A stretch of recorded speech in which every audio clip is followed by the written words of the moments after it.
cara perjamuan Tuhan ini juga diperintahkan Tuhan. Jadi perintah di dalam jemaat lokal, satu baptisan, yang kedua adalah perjamuan Tuhan ini. Dan juga perjamuan Tuhan ini tentu harus kita lakukan dengan cara yang benar. Begitu. Mari kita membuka 1 Korintus pasal 11. Satu ayat yang menyatakan bahwa perjamuan Tuhan ini kita diperintahkan sendiri oleh Tuhan dan kita harus melakukannya juga dengan tepat. 1 Korintus pasal 11. Saya akan membaca ayat 23 dan 24. Sebab apa yang telah kuteruskan kepadamu, telah aku terima dari Tuhan, yaitu bahwa Tuhan Yesus pada malam waktu ia diserahkan, mengambil roti, dan sesudah itu ia mengucap syukur atasnya, ia memecah-mecahkannya dan berkata, inilah tubuhku yang diserahkan bagimu. Perbuatlah ini. Inilah perintahnya. Perbuatlah ini menjadi peringatan akan aku. Jadi ayat 26 kita lengkap. Sebab setiap kali kamu makan roti ini dan minum cawan ini, kamu memberitakan kematian Tuhan sampai ia datang. Jadi perintah ini, perbuatlah ini sampai Tuhan datang. Artinya selama kita masih hidup berjemaat sebelum sampai pengangkatan, maka perintah melakukan perjamuan Tuhan ini harus tetap kita lakukan. Harus tetap kita lakukan. Ya. Jadi perjamuan Tuhan ini adalah upacara yang Tuhan perintahkan. Jadi ini ordinansi. Jadi dari kata order, perintah. Jadi ini diperintahkan. Jadi ini bukan satu bagian dari liturgi untuk menyucikan, bukan. Tetapi untuk ini adalah perintah. Mengapa bukan liturgi untuk menyucikan? Karena orang percaya, orang diselamatkan, orang dikuduskan, disucikan, itu bukan lewat upacara, tetapi kita dikuduskan, itu lewat pengorbanan tubuh Yesus. Begitu. Pengorbanan tubuh Yesus. Maka di dalam kekristenan yang alkitabiah itu penting sekali bahwa teologi tentang inkarnasi ini. Allah mengenakan tubuh, kemudian disalib, menanggung hukuman dosa manusia. Jadi bukan karena upacara, begitu. Coba kita membuka beberapa ayat. Ya.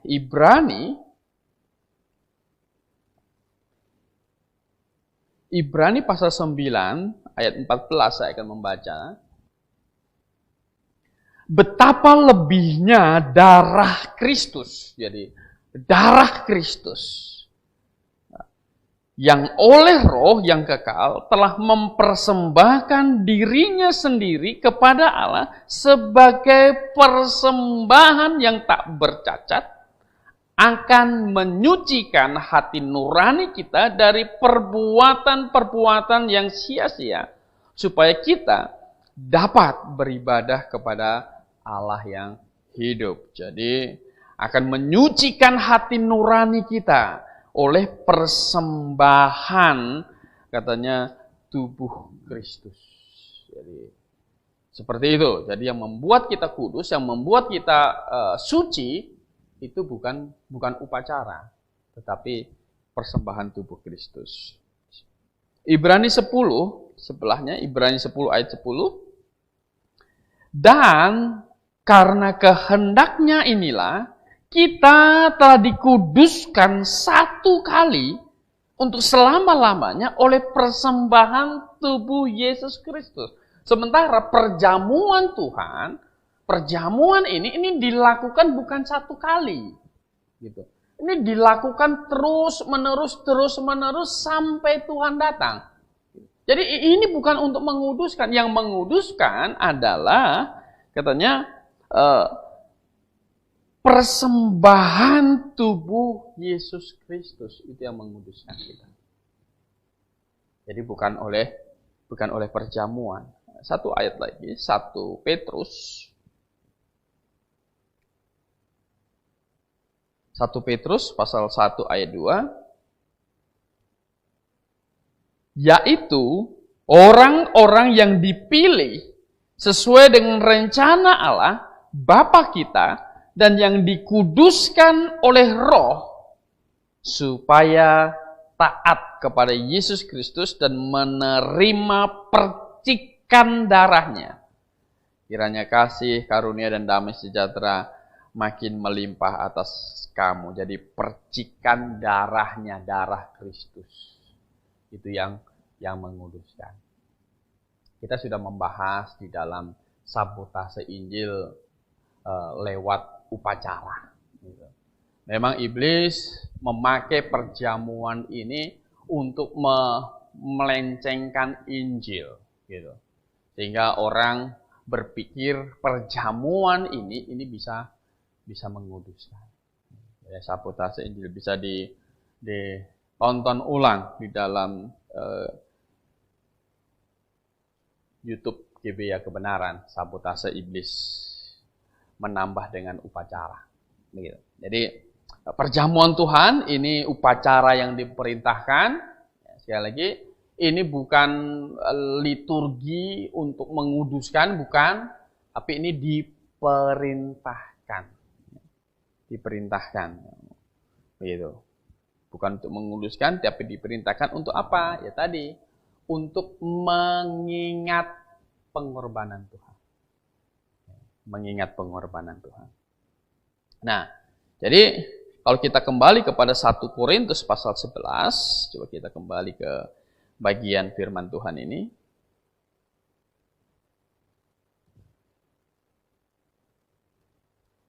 Alkitab kita itu memberi nama ini perjamuan kudus. Gitu. Alkitab kita memberi nama perjamuan ini adalah perjamuan Tuhan, Nah, karena kadang di dalam catatan judulnya itu di beberapa versi Alkitab itu namanya perjamuan kudus gitu. Nah, tetapi yang judul-judul itu bukan diinspirasikan gitu. Nah, yang bagian isinya Alkitab memberi nama ini perjamuan Tuhan, perjamuan Tuhan. Coba kita membuka 1 Korintus pasal 11 ayat 20. Ya. Apabila kamu berkumpul, kamu bukanlah berkumpul untuk makan perjamuan Tuhan. Nah, 1 Korintus pasal 10 ayat 21.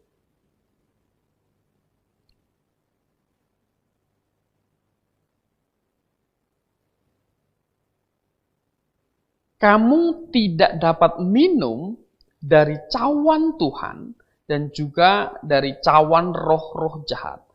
Kamu tidak dapat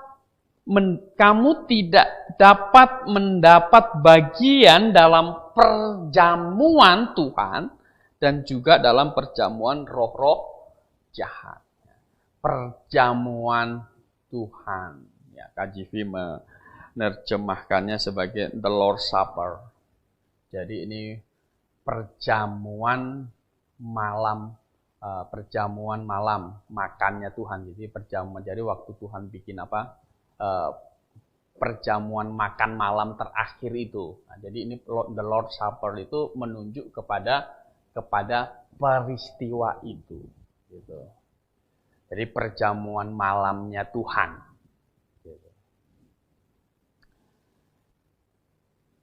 Coba kita lihat ceritanya. Matius pasal 26. Nah, inilah yang dituju peristiwa The Lord's Supper itu. Matius ya, pasal 26. Nah,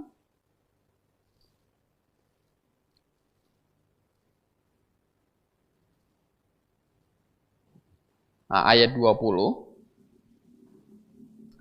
Setelah hari malam, jadi peristiwanya memang terjadi apa? Malam. Jadi makan malamnya Tuhan gitu. Setelah hari malam, Yesus duduk makan bersama-sama dengan ke-12 muridnya itu. Kita lengkah di ayat 26.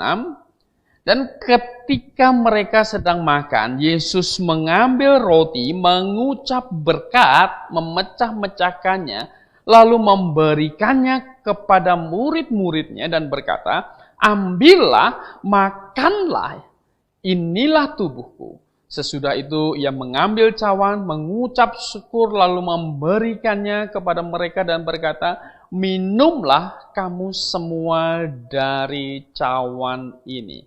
Sebab inilah darahku, darah perjanjian yang ditumpahkan bagi banyak orang untuk pengampunan dosa. Tadi Rasul Paulus, walaupun Rasul Paulus tidak hadir di dalam peristiwa ini, tetapi secara khusus Rasul Paulus mendapat informasi langsung dari Tuhan. Kalau di 1 Korintus tadi,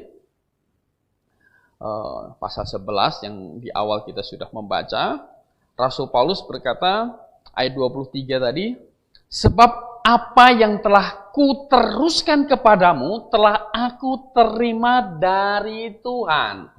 Begitu. Jadi walaupun Paulus tidak hadir di dalam perjamuan malam yang Tuhan bikin sebelum dia disalibkan itu, Paulus mendapat perintah ini secara langsung dari Tuhan. Jadi diteruskan kepada jemaat di Korintus. Jadi Tuhan menghendaki adalah apa? Upacara ini dapat selalu dipakai untuk mengingatkan sebenarnya jemaat. Orang-orang yang sudah ditebus, orang-orang yang sudah percaya kepada Dia, orang-orang yang sudah mengakui dia bertobat dan percaya bahwa di atas kayu salib Yesus menanggung dosanya dan bergabung di dalam jemaat. Itu adalah Tuhan mau mereka itu apa? Mengingat pengorbanan Tuhan. Sampai dia datang di dalam perjamuan Tuhan ini. Karena perjamuan malam yang Tuhan Yesus buat bersama dengan murid-muridnya, itu adalah awal dari penderitaan dia.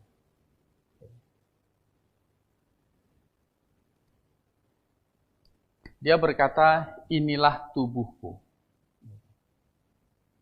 Ketika Tuhan Yesus disalibkan,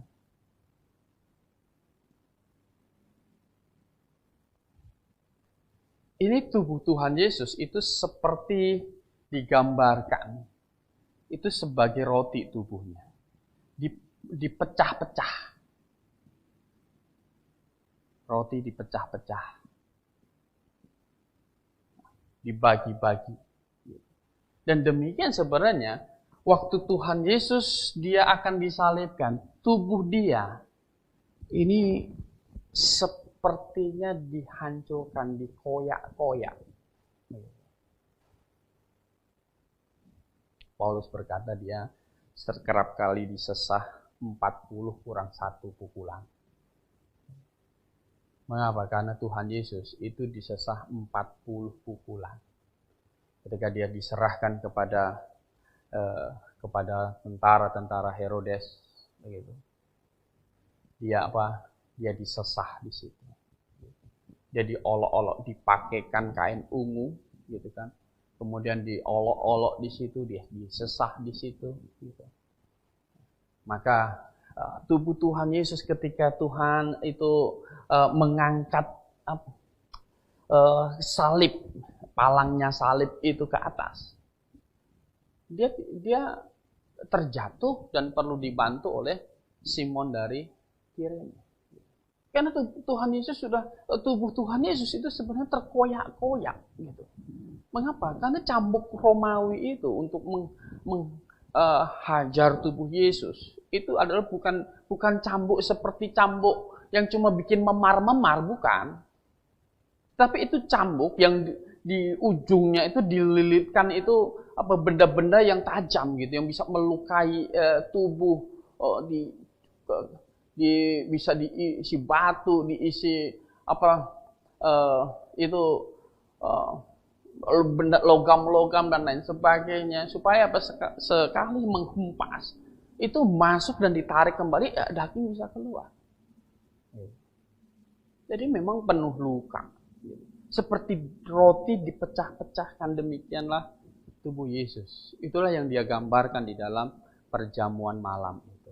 Inilah tubuhku ketika dia mengangkat roti itu.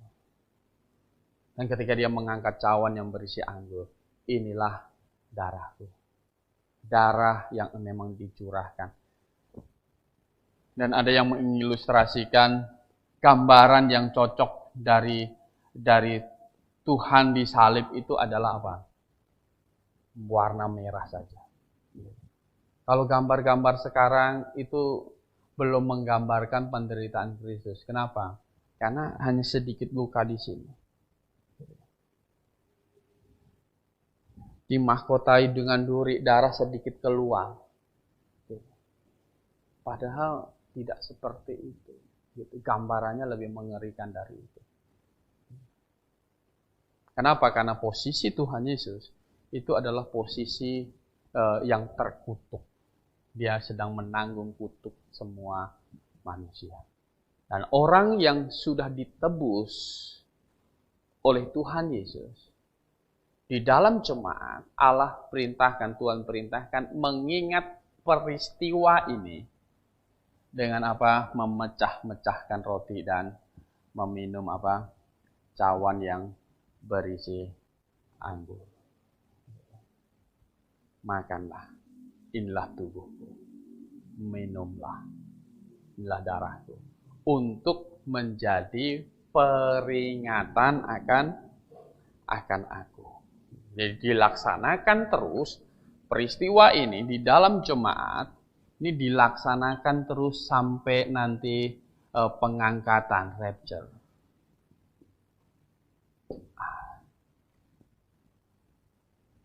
Terus. Ya. Berapa lama? Ya kita tidak tahu. Mungkin sebentar lagi. Gitu kan? Mungkin sebentar lagi. Gitu. Ada wacana memang nanti vaksin corona ini jadi. Tetapi untuk bisa terbang ke luar negeri antar negara begitu, WHO itu sudah tetapkan. Itu bukan kamu terbang dari Indonesia ke luar negeri itu pakai surat bebas COVID, bukan. Tetapi ditanam chip di tangan kanan. Kalau sudah tanam chip, itu berarti boleh terbang ke luar negeri, antar negara, biar tidak menularkan lagi. Karena kalau kartu atau apapun itu kan bisa apa? Bisa dipalsukan, benar nggak? Gitu. Ini apa?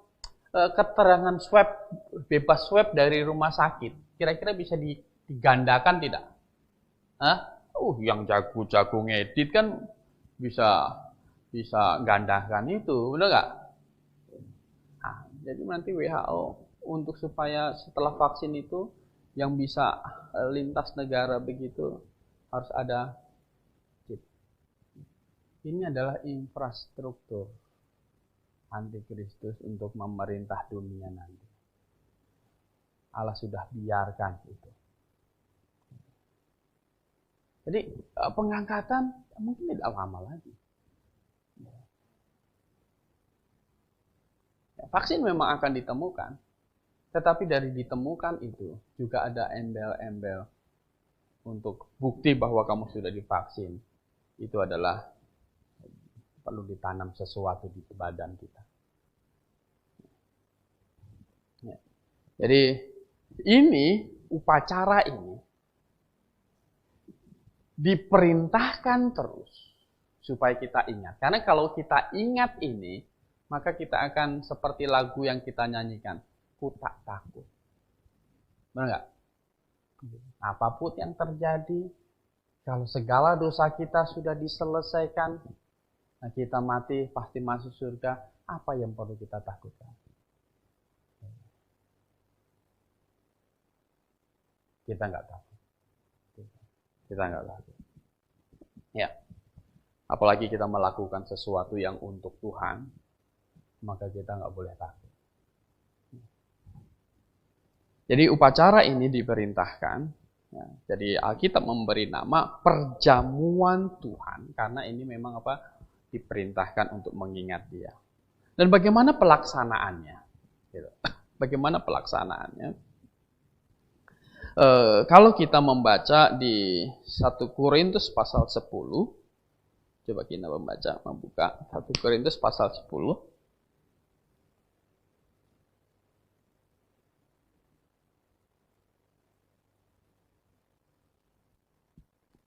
Ayat 16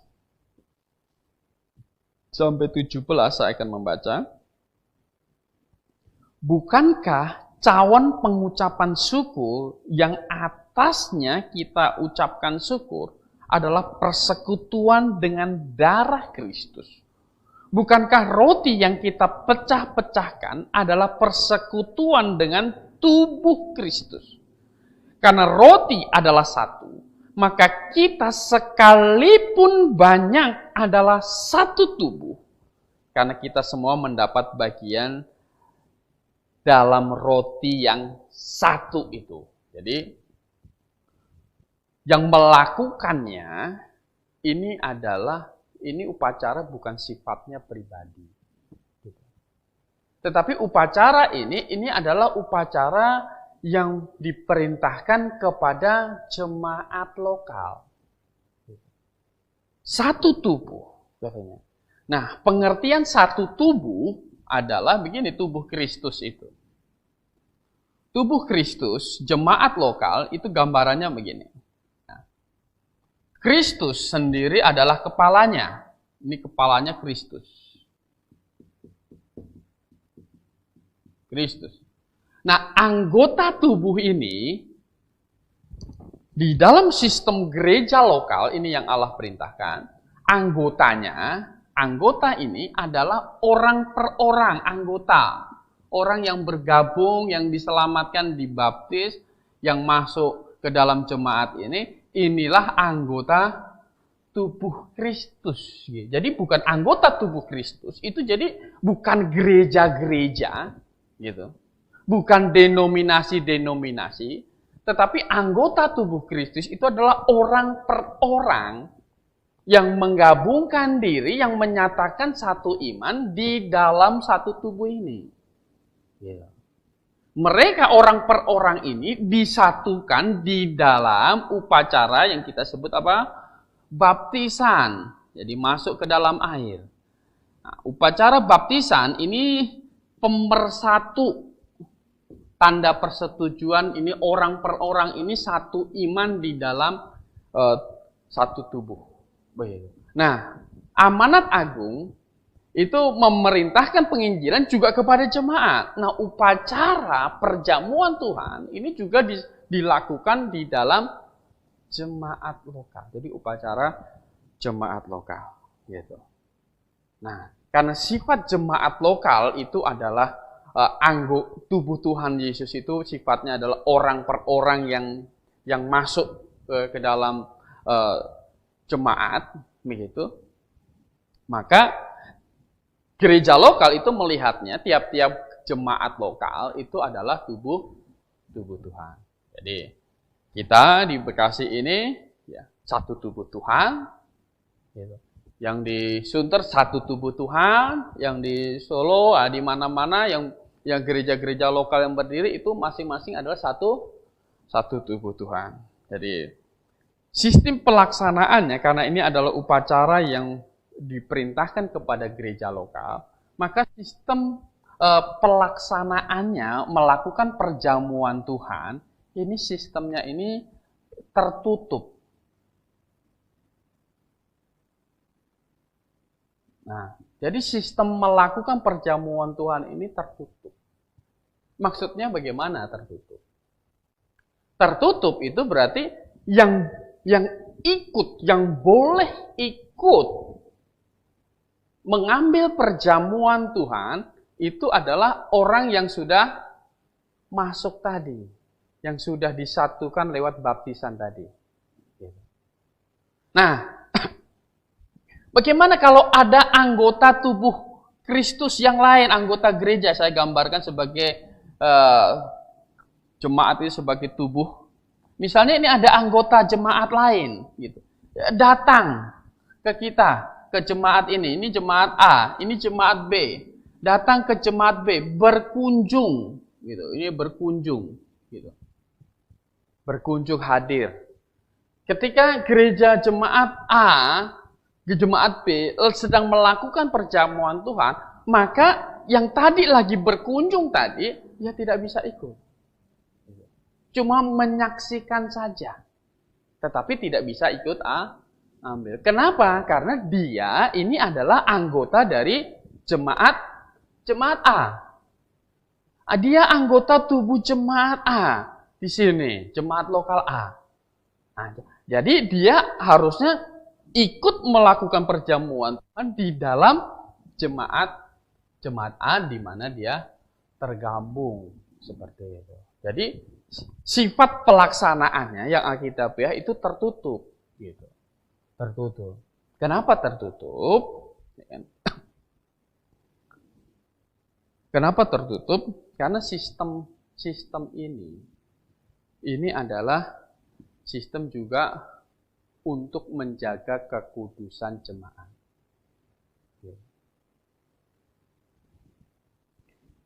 Kalau sistemnya itu tidak tertutup, gitu, tetapi terbuka, kita bilang, lawannya ini kan terbuka. Terbuka artinya siapa saja bisa ikut, gitu kan. Pokoknya yang datang bisa ikut, begitu, terbuka. Maka yang sistem yang terbuka ini tidak bisa mengawasi, gitu, bahwa yang ikut ini adalah orang-orang yang sudah diselamatkan, misalnya. Orang-orang yang hidupnya benar, yang sudah betul-betul bertobat dan percaya, begitu. Kalau terbuka itu tidak bisa mengawasi, kan gitu. Tetapi kalau tertutup, ini kan bisa terawasi. Gitu. Jemaat itu bertugas itu juga mengawasi supaya ini dilakukan dengan tepat, dengan benar oleh orang yang benar, seperti itu. Jadi kalau sistem terbuka siapa saja bisa ikut, gitu. Pengunjung ikut. Gitu.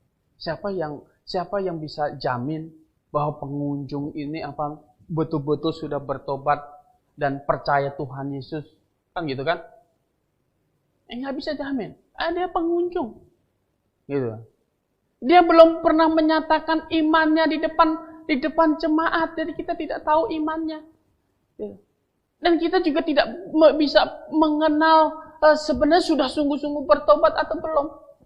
Bisa saja. Siapa bisa mencek, gitu? Orang yang datang kepada satu gereja, berkunjung kepada satu gereja, gereja ternyata apa?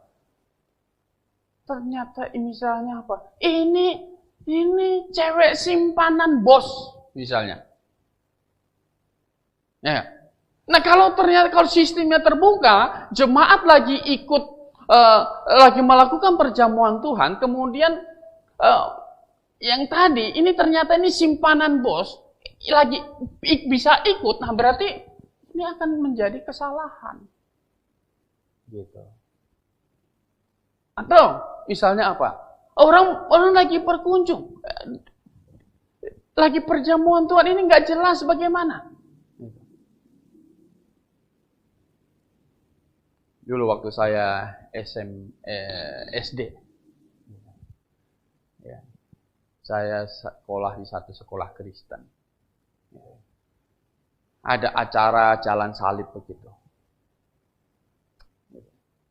Waktu itu kelas 6. Nah, ikut kan namanya sekolah. Kita ikut di situ. Wah, teman saya main berdiri saja pas ambil itu, ikut acara ambil roti itu. Dia ikut berdiri. Ambil. Dan kita tidak tahu siapa yang ikut itu benar apa tidak. Sistemnya terbuka. Dan saya tahu teman saya ini anak-anak nakalnya minta ampun. Ini kita masih kelas 6. Bisa kontrol. Tanggung jawab gereja untuk menjaga kekudusan jemaat yang orang-orang yang ikut itu bisa terabaikan kalau sistemnya itu apa? Terbuka. Nah, hanya sistem tertutuplah orang bisa menerapkan yang di 1 Korintus pasal 10 tadi, ayat 17. Karena roti itu adalah satu, maka kita sekalipun banyak adalah satu tubuh, karena kita semua mendapat bagian dalam roti yang satu itu. Jadi kita tahu jelas, gitu, ini siapa.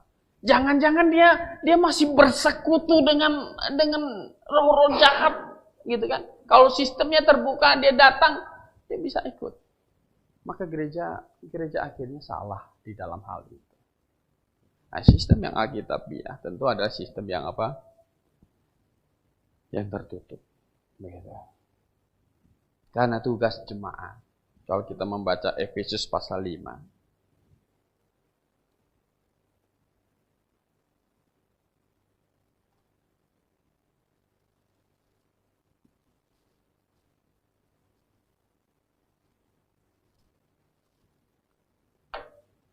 Efesus pasal 5.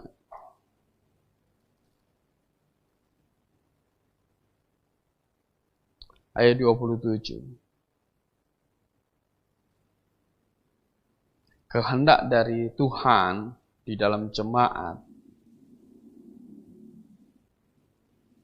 Kalau kita membaca Efesus 5 ayat 27, supaya dengan demikian ia menempatkan jemaat di hadapannya dengan cemerlang, tanpa cacat atau kerut, atau yang serupa itu. Tapi supaya jemaat kudus. Jadi jemaat kudus. Dan tidak apa? Bercela. Supaya bisa mengawasi siapa yang ikut. Orang yang tidak layak tidak ikut. Maka ini harus dilakukan secara apa? Secara tertutup. Harus secara tertutup sehingga jemaat yang ada, jemaat lokal ini bisa terjaga kekudusannya. Katanya supaya jemaat kudus dan tidak bercela.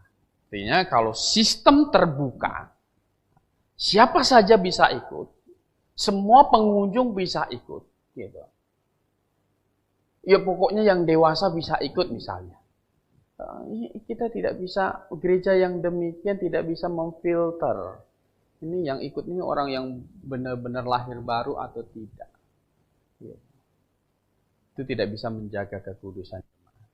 Dan perjamuan Tuhan dilaksanakan secara tertutup demi menjaga kekudusan jemaat. Jadi jangan sampai orang ikut perjamuan Tuhan ini masih bersekutu dengan roh-roh lain, gitu kan? Belum satu iman boleh ikut. Nah, ini nggak bisa. Nah, sistem ini bisa dilakukan, bisa terjaga dengan baik kalau sistem perjamuan Tuhan ini dilakukan secara tertutup. Artinya apa? Hanya anggota jemaat saja yang ikut. Begitu. Yang pengunjung ya melihat saja. Gitu. Pengunjung melihat saja. Ya. Karena kalau dia pengunjung berarti dia bukan anggota di sini, dia anggota di tempat lain. dia melakukan perjamuan Tuhan ini, kalau dia melakukan secara alkitabiah, ya lakukan di dalam jemaatnya. Atau dia melihat bahwa jemaat A ini tidak alkitabiah, dia pindah mau gabung ke dalam jemaat B, ya menggabungkan diri namanya, menjadi satu tubuh. Nah, baru dia dihitung bukan pengunjung lagi, tetapi dia sudah dihitung menjadi anggota tubuh. Nah, bisa ikut dalam perjamuan Tuhan itu. Jadi upacara ini bukan upacara pribadi, tetapi upacara jemaat. Jadi dilakukan secara jemaat. Kesepakatan jemaat. Mengenai waktunya, ya, itu juga adalah kebijakan dari jemaat. Seperti itu. Baik, ya ini perjamuan dan sistem pelaksanaannya yang alkitabiah. Jadi itu untuk mengingat Tuhan. Jangan sampai ada yang berpikir, ikut perjamuan Tuhan kan harusnya orang-orang yang ini dong. Siapa saja bisa ikut. Justru kan perjamuan Tuhan itu kan untuk menyelesaikan dosa. Orang yang berdosa boleh ikut. Orang yang belum bertobat boleh ikut. Kan untuk menyelesaikan dosa. Itu salah. Gitu. Sekali lagi perjamuan ini bukan untuk menguduskan, tetapi untuk mengingat akan Tuhan yang sudah mati, dikuburkan dan bangkit. Seperti itu. Nah, jadi justru harus dilaksanakan secara tertutup. Ya. Karena Tuhan mau jemaat ini menjaga kekudusannya, tak bercacat, tak bercela, tak berkerut di hadapan Tuhan. Seperti ini. Jadi harus dilaksanakan dengan tertutup. Ya. Bukan terbuka. Baik. Kalau ada pertanyaan, ya silahkan.